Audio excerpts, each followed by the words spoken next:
على طول تاني العرضية عالية فوق، تغطية دفاعية وتواصل، فرصة المنتخب السعودي، هو الخطير سميحان، عرضية ادي الانطلاقة، الباص الجميل 1-3 بتتعمل حلوة قوي قوي الحقيقة، لكن الريتم بطيء شوية.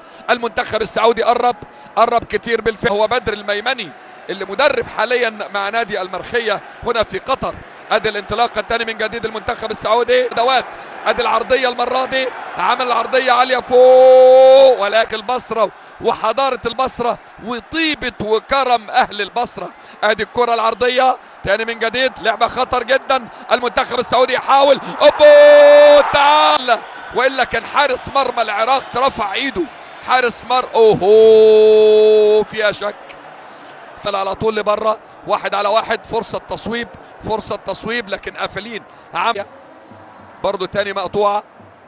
هدف جميل جدا جدا جدا لتركي مروان جناح المنتخب السعودي، بيرجع يسقط بين الاثنين بيخليهم 3، واحيانا في نص الملعب. ادي العرضيه تاني المنتخب السعودي يتقدم، ولكن على طول تحت الضغط. المنتخب السعودي فيها لاعبين فقط كانا ضمن تشكيله المنتخب في نهائيات كاس العالم، كره بمحتوى من اجل المسانده الدفاعيه بينما يسقط في المرحله الاولى من التصفيات. كره بيحاول الان على مشارف في المنطقه، تسديده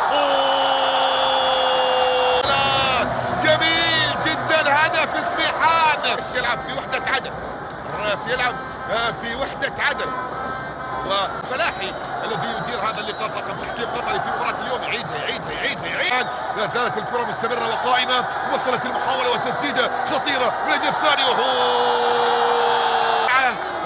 سلمان فلاحي هذه الكرة، هذه المحاولة، وهنا التدخل يعلن من خلالها حكم المواجهة. تلعب الكرة، المحاولة داخل منطقة، والأمور بهدفين مقابل لا شيء. مرة أخرى سميحان يحاول السعودية، نلعب في الوقت بدل الضايع، محاولة عرضية داخل منطقة لاعب المنتخب اليمني. السعودية فازت في ذلك اللقاء بسداسية. محاولة من سميحان، عرضية في منطقة الجزاء، مصلحة المنتخب السعودي. ملعوبة، يا سلام مرور بشكل مثالي، سقوط في أرضية الملعب، حكم يشير بالاستمرارية، عادت في الجانب المقابل، لمسة أولى ثانية، سميحان أمامية. تلك التاريخ إلى يومنا هذا، المنتخب العماني ب 22 مشاركة سابقة، إلى سميحان النابت، تصل إلى سميحان النابت.